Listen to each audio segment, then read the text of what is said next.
Welcome to ABPN Education Topic. Now let's start. Everyone student, आज फिर से स्वागत है आपके चैनल ABPN एजुकेशन में। तो हम लोग कल देख रहे थे परिमेय संख्या के बारे में, जो है कल जो है हम कुछ चर्चा किए थे। आज उसी को जो है हम आगे बढ़ाएंगे। तो चलिए, जिस तरह से पार्ट 1 में हम पढ़े उसी प्रकार से हम पार्ट 2 को आगे बढ़ाएंगे।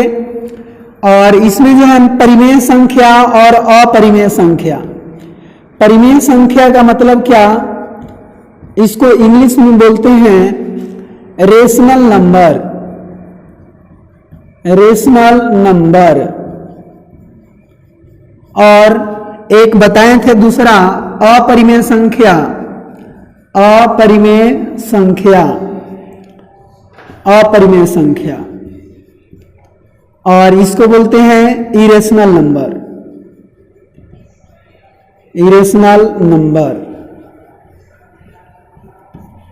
अब यहां पे आप लोग समझिए, परिमेय संख्या के बारे में ये बताए थे कि यह वैसी संख्या है जो P बटा Q के रूप में हो और P और Q एक पूर्णांक हो। ठीक है, साथ साथ क्या फिर रहना चाहिए, जहां Q नॉट इक्वल टू 0। नीचे में यदि 0 हो जाए तो वह जो है परिमेय संख्या नहीं होगा। क्योंकि आपको हम इंट्रोडक्शन ऑफ मैथमेटिक्स जब पहले वीडियो में ही बता चुके थे कि अगर 0 से भाग दिया जाए कोई संख्या में, यानी एनी नंबर बाई 0 बराबर इनफाइनाइट आता है। इसको हम अनंत कहते हैं, अनंत। तो इसीलिए यह P बाई Q के फॉर्म में नहीं है, जिसके कारण परिमेय संख्या नहीं होगा। अब देखिए, जैसे अगर कोई दशमलव रूप में रहे, जैसे हम 10/3, और ये 10/3 क्या है, अभी तो इसको हम देख रहे हैं परिमेय संख्या, और इसको हम लिख सकते हैं 3.333 ... बार बार जो है 3 ही आवित रहेगा, मतलब 3 का जो है पुनरावृत्ति होगा, यहाँ पे रिपीटेशन होगा। तो हम रिपीटेशन वाला संख्या के हम लिख सकते हैं 3.3 पर रेकरिंग, इस तरह से लिखते हैं, या इसको हम इस तरह से भी लिखते हैं। जिसका रिपीट होता है उस पे बिंदु दे देते हैं, या तो इस तरह से एगो पाई खींच देते हैं। तो ये जो संख्या हुआ, रिपीटेशन वाला संख्या हुआ, पुनरावृत्ति वाला दशमलव भिन्न है, और ये भी संख्या एक परिमेय संख्या होती है।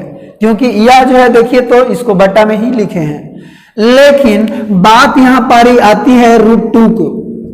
तो √2 ऐसे तो देखने में लग रहा है कि √2/1 है, फ्रैक्शन के रूप में है, लेकिन इसका मान अगर देखा जाए तो 1.414123 कुछ जितना अंक तक इसका 2 का वर्गमूल निकालेंगे उतना जो है निकलते जाएगा। मतलब इसका वैल्यू जो है कुछ फिक्स नहीं है, साथ साथ जो है ये रिपीट भी नहीं हो रहा है।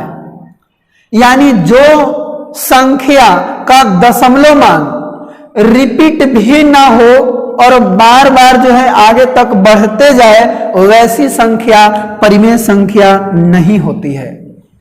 अर्थात देख सकते हैं कि √2 यह परिमेय संख्या नहीं होगी। अब इसी प्रकार से हम परिमेय संख्या के बारे में कल हम डेफिनेशन जो है कुछ पढ़ लिए थे। अब देखिए, तो आप लोग को यह भी कहा जाए कि जीरो क्या है, तो 0 जो है यह एक परिमेय संख्या है, क्योंकि इसके नीचे में कितने हैं 1। और P और Q, तो इसमें P भी 0 है और Q 1 है, और दोनों के दोनों एक पूर्णांक है, जिसके कारण 0 एक परिमेय संख्या होगा। अब हम लोग समझते हैं अपरिमेय संख्या। कहता है कि वैसी संख्या जो P बटा Q के रूप में न हो, न हो तथा P बटा Q के रूप में न हो, और साथ में और यदि बोलना चाहें तो कहेंगे तथा इसका वर्गमूल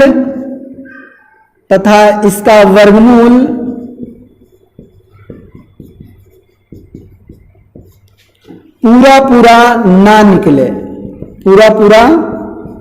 निकले, उसे हम अपरिमेय संख्या बोलते हैं।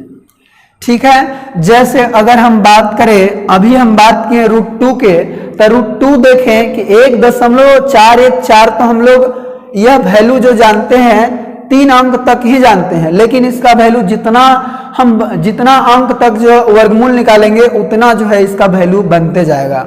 यानी इसका जो दशमलव के बाद जो अंक है वह पुनरावृत्ति होते जाएगा, लेकिन एक ही अंक जो है बार बार यहाँ पे रिपीट नहीं होगा, अलग अलग अंक का जो है यहाँ पे रिपीटेशन होगा, जिसके कारण √2 यह परिमेय संख्या ना होकर यह अपरिमेय संख्या होता है। यानी कि सामान्यतः जितना भी करनी वाला संख्या होता है, बातों पे थोड़ा सा गौर कीजिए, सामान्यतः का मतलब क्या होता है कि ज्यादातर, सामान्यतः करनी वाला संख्या अपरिमेय संख्या होता है, संख्या होता है। अब यहाँ पे देखिए हम बता रहे हैं करनी वाला संख्या अपरिमेय संख्या होता है, तो आप लोग ऐसा नहीं कर लीजिए कि जितना भी करनी वाला रहे वह सबके सब अपरिमेय संख्या ही रहे। समानता मतलब ज्यादातर जो भी संख्या रहेगा वह अपरिमेय संख्या रहेगा। जैसे हम देखें √4, यह तो करनी वाला है, लेकिन इसको हम अपरिमेय संख्या नहीं बोलेंगे, क्योंकि 4 का वर्गमूल यहाँ पे पूरा निकल जाता है और कितना होता है 2, जिसके कारण यह 4 जो है √4 यह परिमेय संख्या होगा। कौन संख्या? परिमेय संख्या। अब देखिए आप लोग जो है याद रखिए, पाई जो है नाम सुने होंगे, पाई, और एक ई एक्सपोनेंशियल इसको बोला जाता है, तो ये सभी जो है अपरिमेय संख्या होती है। अब देखिए पाई का वैल्यू कितना होता है 22/7। 22/7 का जो 22/7 है यह एक परिमेय संख्या है, लेकिन पाई यह एक अपरिमेय संख्या है। अब यहां से जो है एक मन में प्रश्न उठा होगा कि पाई वही चीज है जिसका मान 22/7 होता है, तो 22/7 परिमेय संख्या हो जा रहा है, लेकिन पाई जो है परिमेय संख्या क्यों नहीं हो रहा है? तो यहां पे हम आपको बताना चाहें तो आर्यभट्ट जो हमारे थे पटना, बिहार के पटना के आर्यभट्ट प्रथम, उन्होंने बताए थे इस पाई का मान। पाई का जो ओरिजिनल वैल्यू होता है, पाई का ओरिजिनल वैल्यू 3.14159 होता है, और इसी प्रकार से आगे भी जो है बहुत सारा होता है जिसका रिपीटेशन नहीं होता है, मतलब यह इसमें अंक जो है दशमलव के बाद वह रिपीट नहीं होता है, बार बार जो है दूसर अंक जो है आते रहता है, और ऐसे जो है बहुत सारे अंक जो है पाई का मान है। लेकिन आर्यभट्ट जी ने देखें कि वृत्त के परिधि और उसके व्यास को भागा मारे, तब एकरे मिलता जुलता एक फ्रैक्शन वैल्यू आ रहा था, दशमलव मान आ रहा था, तो इसीलिए उस मान को 22/7 उन्होंने कहा और उसको पाई के इक्वल रखा। यानी कि इसको देखें कि पाई का जो वैल्यू 22/7 और 3.14 जो होता है यह लगभग वैल्यू है, एग्जैक्ट वैल्यू नहीं है। यानी यहां से आप लोग याद रख सकते हैं कि पाई का वैल्यू जो होता है 3.14159, और पाई से जो है यहां से कुछ रोचक जानकारी ले लीजिए कि आखिर इसको पाई ही नाम क्यों पड़ा। तो आपको बता देना चाहते हैं इसका नाम जो है पाई क्यों पड़ा, क्योंकि इसका जो वैल्यू होता है 3 यानी पाई का वैल्यू 3.1459, तो यहां पे 314 को अगर देखें 314, तो इसका दर्पण प्रतिबिंब बनाया गया, मिरर इमेज इसका बनाया गया, तो कुछ इस प्रकार से हुआ, इस तरह से हुआ, यानी कि PIE के रूप में जो है इसका मिरर थी इमेज जो है बना, इसी कारण इसका अर्थ जो है यहां से निकल के आया पाई, और हम लोग जानते हैं कि इसको जो है पाई बोलेंगे। और इस तरह से इसका जो है नाम का जो है प्रचलन हुआ, इसका खोज हुआ। उसके बाद हम इससे और भी जानकारी देखें, यहाँ 3.14 लौक रहा है, तो इसमें 14 और 3 का मतलब मार्च यहाँ समझेंगे, यानी 14 मार्च को पूरे देश में पाई दिवस मनाया जाता है, पाई दिवस, यानी कि 14 मार्च को पाई दिवस मनाया जाता है। और यहाँ 159 देख रहे हैं, तो इसका मतलब कि 1:59 पर पाई दिवस मनाया जाता है, यानी कि देख लिए कि 1:59 पे पाई दिवस, 14 मार्च को जो है यह पाई दिवस मनाया जाता है। तो ये सभी हम लोग देखें, ये सब अपरिमेय संख्या है। अब यहाँ पे देखते हैं कुछ इसका प्रॉपर्टी, जैसे अगर एक परिमेय संख्या है, एक परिमेय संख्या और एक अपरिमेय संख्या है, अगर एक परिमेय और एक अपरिमेय संख्या को जोड़ा जाए, घटाया जाए, गुणा किया जाए, भागा किया जाए, तो रिजल्ट इसका जो होगा अपरिमेय संख्या ही होगा, अपरिमेय संख्या ही होगा। जैसे अगर 3, तो 3 क्या है, एक परिमेय संख्या है, और इस परिमेय संख्या में हम कोई अपरिमेय संख्या जोड़ देते हैं, 3 + √2 जोड़ देते हैं, तो यह एक क्या होगा, अपरिमेय संख्या होगा, अपरिमेय संख्या। अगर हम 3 है, यहां से √5 को अगर घटा देते हैं, तो 3 परिमेय संख्या है, यह अपरिमेय संख्या है, तो इसका जो अंतर भी हुआ वह क्या होगा, अपरिमेय संख्या होगा, अपरिमेय संख्या होगा। इसका अगर गुणनफल भी देखें तो यह भी एक अपरिमेय संख्या होगा, और इसका हम भागफल भी यदि देखें, यानी कि √2/√7, तो यह भी क्या होगा, एक अपरिमेय संख्या होगा। यानी कि यहां से पहला नंबर एक पॉइंट जो है क्या जाने, कि एक परिमेय और एक अपरिमेय संख्या को अगर जोड़ेंगे, घटाएंगे, गुणा करेंगे, भागा करेंगे, सभी के सभी जो है अपरिमेय संख्या ही होगा। ठीक है, तब तो पहचानने में कोई दिक्कत नहीं होगा। अब जो है थोड़ा सा चेक कर लेते हैं। अब पाई के देखिए, सॉरी, यहाँ पे जो अपरिमेय संख्या है, तो ये बहुत ही इंपॉर्टेंट है, क्योंकि इस प्रकार से क्वेश्चन भी जो है आप लोग को मिल सकता है। जैसे क्वेश्चन रहेगा निम्नलिखित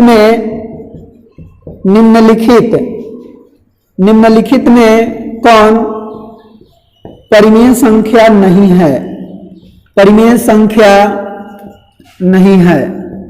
क्वेश्चन कुछ इस प्रकार से है कि निम्नलिखित में कौन अपरिमेय संख्या नहीं है। ऑप्शन दिया रहेगा 2√4, बी में चाहे 2√3, बी में दे दिया जाएगा कि 4√7, सी में दे दिया जाएगा 3√3, और डी में दे दिया जाएगा √27। सॉरी, यहां पे हम कर ले रहे हैं √3 गुना √27।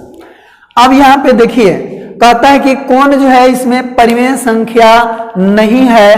तो इसको सबसे पहले हम देखेंगे।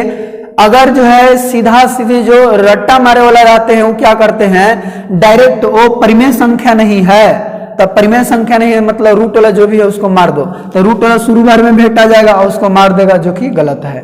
यहाँ पे सबसे पहले सबको देखेंगे बारी बारी से कि √3 है जिसका वर्गमूल हम लोग निकालते हैं तो यह पूरा पूरा नहीं निकलता है। इसका मतलब कि यह जो है परिमेय संख्या क्या है, परिमेय संख्या, यहाँ पे क्वेश्चन कर लीजिए, परिमेय संख्या है।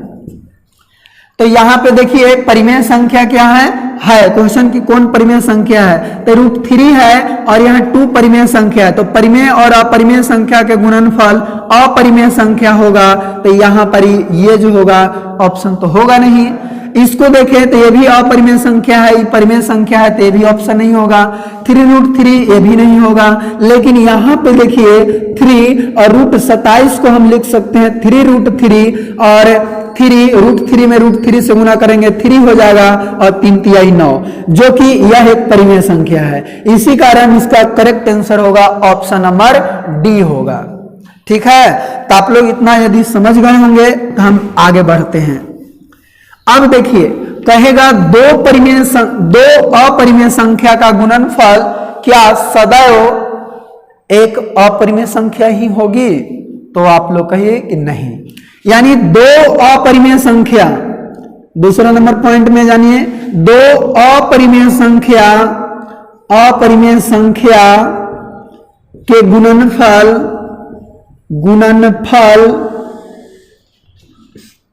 परिमेय भी हो सकती है, परिमेय भी हो सकती है, अपरिमेय भी हो सकती है, अपरिमेय भी हो सकती है। यानी कि यह दोनों हो सकती है, परिमेय भी और अपरिमेय। जैसे यहाँ √2 यह अपरिमेय है और ये वाला √2 ये भी अपरिमेय है। दोनों को यदि गुना करें तो √2 में √2 से गुना करेंगे तो 2 आ जाएगा, जो कि यह क्या है? परिमेय संख्या है, परिमेय संख्या। लेकिन अगर एक √2 ले लिए और एक √3 ले लिए और गुना करेंगे 3 दूनी 6 आ जाएगा, और 6 क्या है? एक अपरिमेय संख्या है, क्योंकि 6 का वर्गमूल पूरा नहीं निकाल सकते हैं। इसी कारण ये क्या होगा? अपरिमेय संख्या होगा। तो यहां पे हम लोग देखें कि दो अपरिमेय संख्या रहेगा तो उसका गुणनफल परिमेय भी हो सकता है और अपरिमेय भी हो सकता है। ठीक है, आगे अब बढ़ते हैं। अब देखिए परिमेय अपरिमेय तो समझ लिए, अब आगे हम कुछ संख्या के बारे में जानते हैं। जैसे सबसे पहले हम लोग समझते हैं प्राकृत संख्या। प्राकृत संख्या, इस प्राकृत संख्या को हम लोग नेचुरल नंबर के नाम से जानते हैं। Natural number, natural number. अब देखिए यह प्राकृत संख्या क्या है? कहता है कि वैसी संख्या, यहां लिखते हैं वैसी संख्या जो गिनती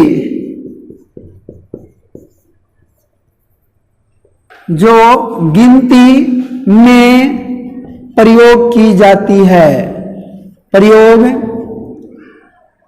की जाती है, अथवा गिनती की संख्या को प्राकृत संख्या कहते हैं। प्राकृत संख्या कहते हैं। यानी कि प्राकृत संख्या नेचुरल नंबर क्या है? वैसी संख्या जो गिनती में प्रयोग की जाती है, या वैसी संख्या जो हम लोग गिनती में प्रयोग करते हैं, अर्थात हम उसको बोल सकते हैं गिनती की संख्या को प्राकृत संख्या कहते हैं। और इस प्राकृत संख्या को कैपिटल N या स्मॉल n से सूचित किया जाता है, सूचित किया जाता है। और हम लिख सकते हैं कि गिनती कहां से बोलते हैं, तो आप लोग को याद होगा कि गिनती हम लोग जो है 0 से नहीं बोलते हैं, 1 से प्रारंभ करते हैं। इसी कारण 1 2 3 4 5 6 7 8 9 ... बहुत सारा होगा। ये सभी क्या है? यह एक प्राकृत संख्या है। अब यहाँ पे आप लोग को बता देना चाहते हैं कि आखिर इसको प्राकृत संख्या नाम क्यों पड़ा। तो सबसे पहले क्राकेनर वैज्ञानिक है, गणितज्ञ है, इन्होंने कहा कि यह जो प्राकृत संख्या है यह एक भगवान की देन है, और इसीलिए इस प्राकृत संख्या को हम लोग नेचुरल नंबर कहते हैं, क्योंकि यह भगवान की देन है, कोई आदमी ने इसे नहीं बनाया है। ठीक है, तो हम लोग जानेंगे यहाँ इतना कि प्राकृत संख्या जो होगा वह गिनती की संख्या को हम कहेंगे, इसको कैपिटल N या स्मॉल n से सूचित करेंगे, और n बराबर इतना। अब यहां से कहें कि सबसे छोटी प्राकृत संख्या कौन है, तो यहाँ पे सबसे छोटी प्राकृत संख्या 1 है। ठीक है, अब नेक्स्ट बढ़ते हैं हम आगे, अगला चलते हैं पूर्ण संख्या। अब देखिए दूसरा नंबर जो है यह पूर्ण संख्या, पूर्ण संख्या यानी इसको बोलते हैं हम लोग होल नंबर।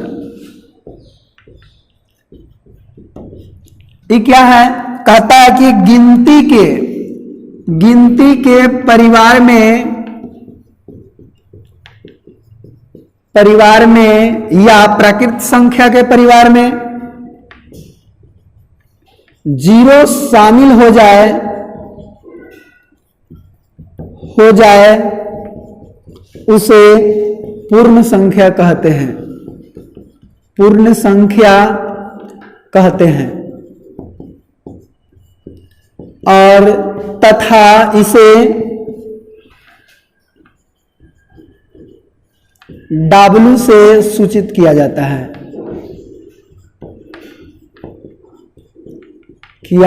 है, अब यहां पे आप लोग देखिए, कहता है कि वैसी संख्या जो गिनती के यानी कि परिवार में, यानी कि प्रकृत संख्या के परिवार में यदि जीरो शामिल हो जाए उसको हम लोग बोलते हैं पूर्ण संख्या बोलते हैं, होल नंबर बोलते हैं। और होल नंबर को W से सूचित करते हैं। और W बराबर, जैसे हम लोग जानते हैं कि प्राकृत संख्या 1 2 3 4 5 6 7 डॉट डॉट डॉट बहुत सारा होता है, तो बस इसी के परिवार में केवल जीरो शामिल हो जाएगा तो इसको हम क्या बोलेंगे, होल नंबर।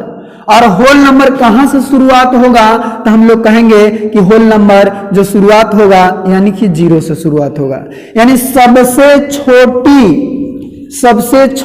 पूर्ण संख्या, सबसे छोटी पूर्ण संख्या कौन है, तो हम लोग बोलेंगे जीरो है, सबसे छोटी पूर्ण संख्या जीरो। ठीक है, अब नेक्स्ट देखते हैं,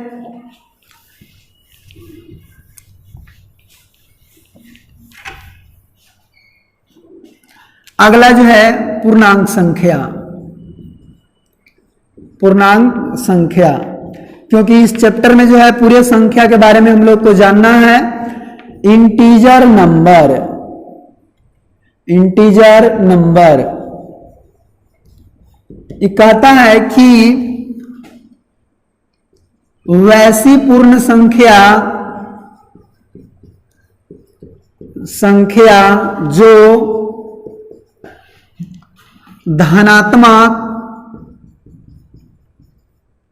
धनात्मक मतलब पॉजिटिव तथा ऋणात्मक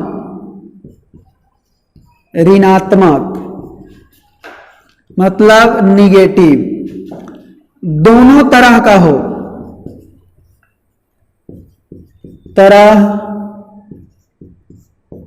हो उसे पूर्णांक संख्या कहते हैं,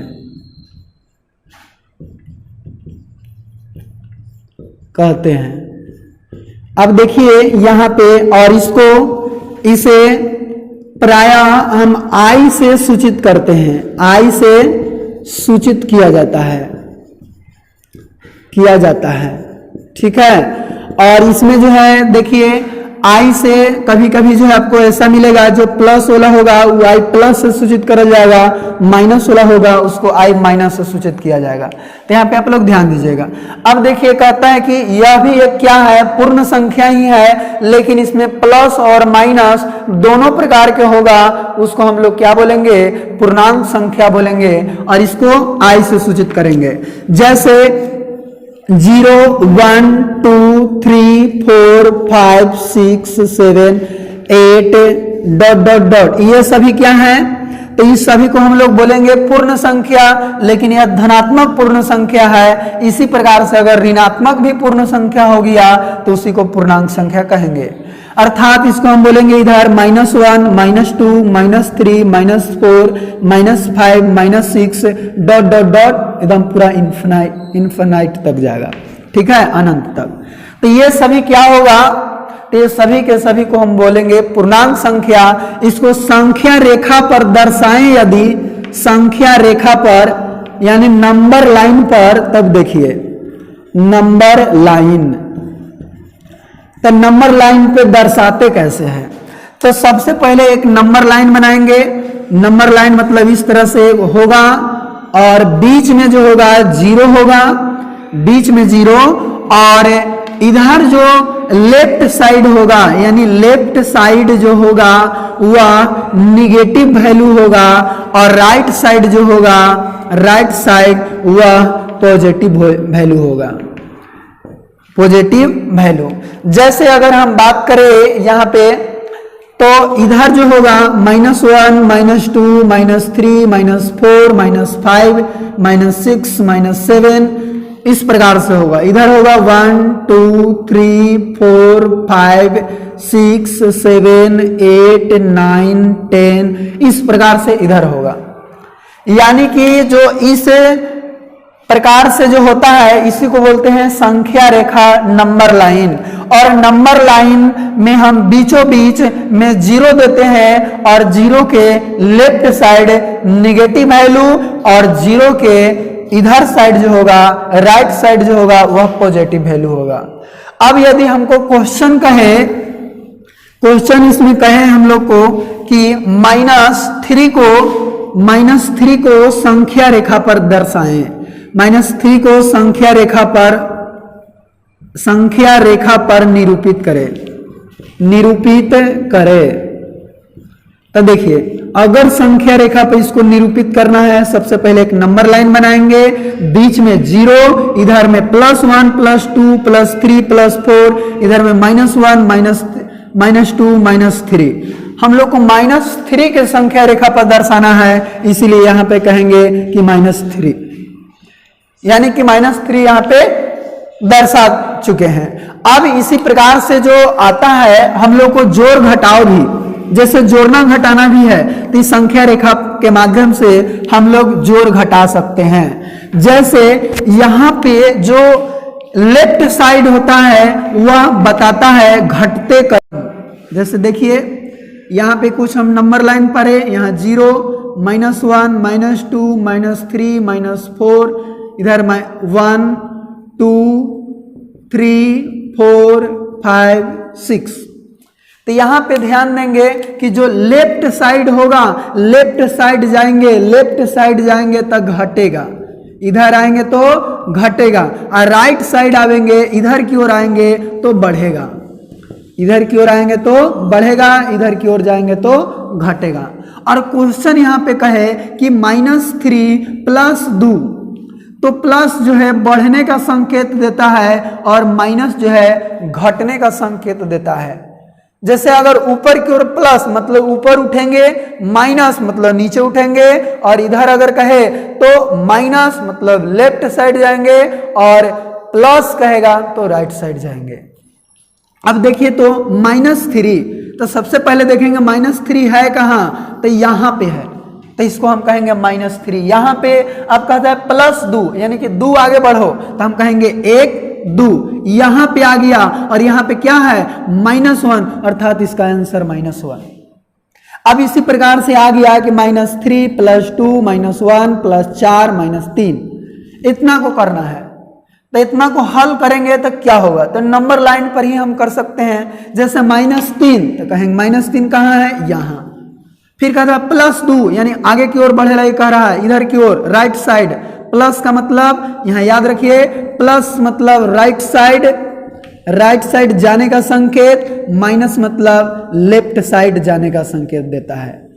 ठीक है, तो यहाँ इस प्रकार से हम लिख सकते हैं कि -3 मतलब -3 यहाँ, +2 तो 2 आगे बढ़ो तो यहाँ पे पहुंच गए, -1 तो फिर से -1 तो पीछे को आ गए, फिर से कहता है +4 तो 1 2 3 4 यहाँ आ गए, -3 तो कहेंगे फिर पीछे चल जाओ तो 1 2 3 यहाँ पे आ गए, और यहाँ क्या है -1, अर्थात इसका आंसर कितना हो गया -1। जैसे देखिए -3 -1 -4 और -3 कितना हो गया -7 और 4 2 6 यानी -7 + 6 यानी -1 ही आएगा।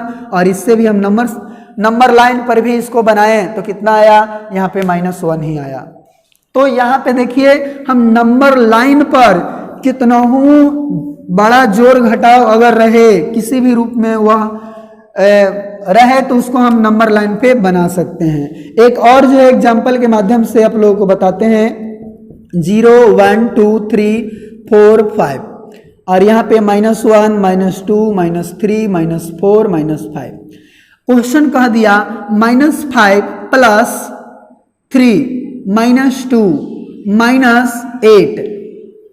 ठीक है, अब देखिए यहाँ पे क्वेश्चन है, यहाँ पे -8 नहीं, यहाँ पे हम 2 कर दे रहे हैं। ठीक है, तब देखिए -5, तो -5 कहाँ है, यहाँ पे है। अब कहता है +3 मतलब राइट साइड जो है 3 जाएंगे तो 1 2 3 यहाँ पे हम पहुंच गए। फिर कहता है -2 तो फिर 2 पीछे पहुंचेंगे 1 2 यहाँ पहुंच गए। फिर -2 तो इसको आगे यदि बढ़ा दें तो -6 -7 -8 ये सब होगा। तो 2 फिर पीछे जाने के लिए बोल रहा है तो 1 2 यानी कितना पे पहुंच गए, -6 पे पहुंच गए। तब इसका आंसर कितना हो जाएगा, -6 हो जाएगा। ठीक है, अब इस प्रकार से हम नंबर लाइन पे पूर्णांक संख्या पढ़े हैं तो बना सकते हैं। अब देखिए कभी कदार जो है फ्रैक्शन वैल्यू को जो है संख्या रेखा पर दर्शाने के लिए आता है। जैसे अगर कह देगा कि -2/3 को चाहे -3/2 को संख्या रेखा पर निरूपित करे, -3/2 को संख्या रेखा पर निरूपित करे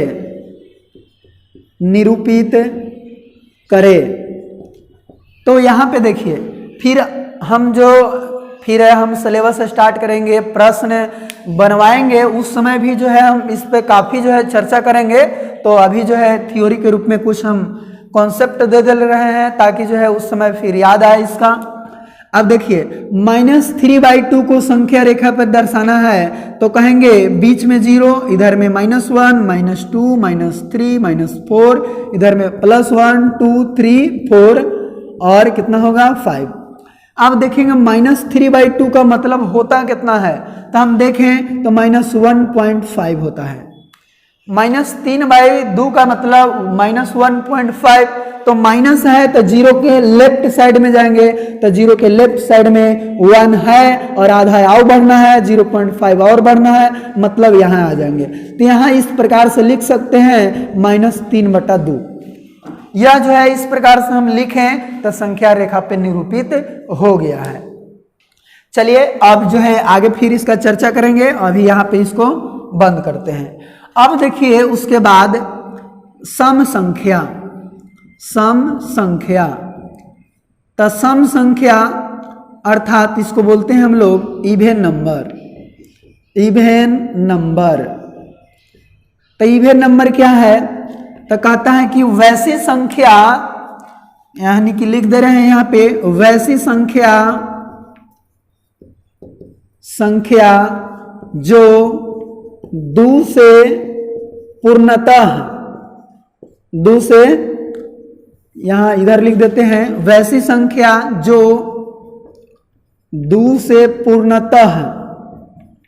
पूर्णतः विभाजित हो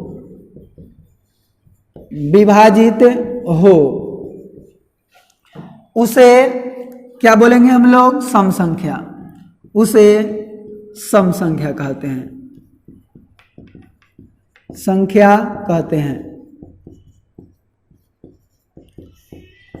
वैसी संख्या जो 2 से पूर्णतः विभाजित हो उसे हम सम संख्या कहते हैं। और सम संख्या को यदि हम लिखें तो जैसे सम संख्या को यदि ई मान ले, यदि तो ई बराबर लिखेंगे सम संख्या कहाँ से स्टार्ट होगा, तो 2 से स्टार्ट होगा, क्योंकि एक जो है 2 से पूरा नहीं कटता है, 0.5 मरतबे कटता है। इसी कारण हम यहाँ 1 नहीं लेंगे, 2 से स्टार्ट करेंगे। तो 2 फिर होगा 4 6 8 10 और फिर 12 ... ये सभी क्या होंगे, सम संख्या होगा। अब जो है एक बार क्वेश्चन आ गया था कि 0 कौन संख्या है, सम संख्या है कि विषम संख्या है कि न सम है न विषम है। तो आपको बता देना चाहते हैं कि 0 एक सम पूर्णांक है, एकदम माइंड में सेट कर लीजिए। 0 एक सम पूर्णांक है कैसे है इसका जो है चर्चा अभी हम लोग करते हैं कि 0 एक सम पूर्णांक कैसे है। क्योंकि परिभाषा के अनुसार से यदि देखें, कहता है कि वैसी संख्या जो 2 से पूर्णतः विभाजित हो जाए, तो 2 से देखिए तो 0 को काट के विभाजित करके पूरा जो है 0 यह कट जाता है, इसी कारण यहाँ पे 0 जो है यह एक सम संख्या है। और दूसरा यदि हम प्रूफ देखें तो देखिए, तो इसको नंबर लाइन पे हम दर्शाते हैं, नंबर लाइन पे तो हम सम संख्या को दर्शाते हैं। तो यहाँ पे सम संख्या को दर्शाएंगे 2, 4, 6, 8, 10। यदि ऋणात्मक सम संख्या रहेगा तो -2, -4, -6, -8, -10, बीच में आ गया क्या है वो 0। लेकिन यदि हम विषम संख्या को यदि दर्शाएं नंबर लाइन पे, तब बीच में क्या होगा 0 होगा। लेकिन यहाँ पे हम 0 तो सम 0 जब हम देखें यहाँ कि सम संख्या होता है 1 से शुरू, तो 1, फिर 3, 5, 7, 9, फिर हो गया 11, इस प्रकार से होगा। फिर क्या होगा देखें कि इसमें 2 का अंतर है, 2 का अंतर है, तो ऋणात्मक अगर हम विषम संख्या लिखें तो 1 के उधर कौन होगा -1 हो जाएगा, फिर -3 हो जाएगा, -5 हो जाएगा, -7 हो जाएगा। यानी विषम संख्या को नंबर लाइन पे दर्शाएं तो इसमें 0 नहीं आया, लेकिन सम संख्या को नंबर लाइन पे दर्शाएं तो इसमें आ गया। इसका मतलब कि 0 एक क्या है, सम पूर्णांक है, सम पूर्णांक है। तो इसीलिए जो एग्जाम पूछा गया था सिमुलतला शायद नवोदय में था, तो इसीलिए उसका सही आंसर जो है एक सम पूर्णांक होगा। ठीक है, तो आप लोग यहाँ याद रखिए। अब जो है एक और जो है हम छोटा सा बता दे रहे हैं, विषम संख्या। तो विषम संख्या इसका जस्ट उल्टा, यानी कि विषम संख्या क्या है, तो कहता है कि वैसी संख्या, देखिए विषम संख्या, और विषम संख्या को इंग्लिश में हम लोग क्या बोलते हैं, ओड नंबर, ओड नंबर। कहता है कि वैसी संख्या जो 2 से पूर्णतः विभाजित न हो, पूर्णतः विभाजित न हो, उसे विषम संख्या कहते हैं, विषम संख्या कहते हैं, विषम संख्या कहते हैं। जैसे यदि हम विषम संख्या को यदि ओ से माने अगर, तो ओ बराबर होगा 2 से विभाजित 1 भी नहीं होता है, 3 भी नहीं होता है, 5 भी नहीं होता है, 7 भी नहीं, 9, 11, इस प्रकार से जो होगा वह विषम संख्या होगा हमारा, यानी ओड नंबर होगा। तो अभी जो है यहाँ पे हम वीडियो को एंड करते हैं, और आप लोग कॉपी और कलम लेकर जो है साथ साथ इसे नोट भी करते रहें और पढ़ते रहें। इस तरह से ऑनलाइन का जो है आप लोग फ़ायदा उठाएं। तो यहाँ पे हम वीडियो को एंड करते हैं। Thank you.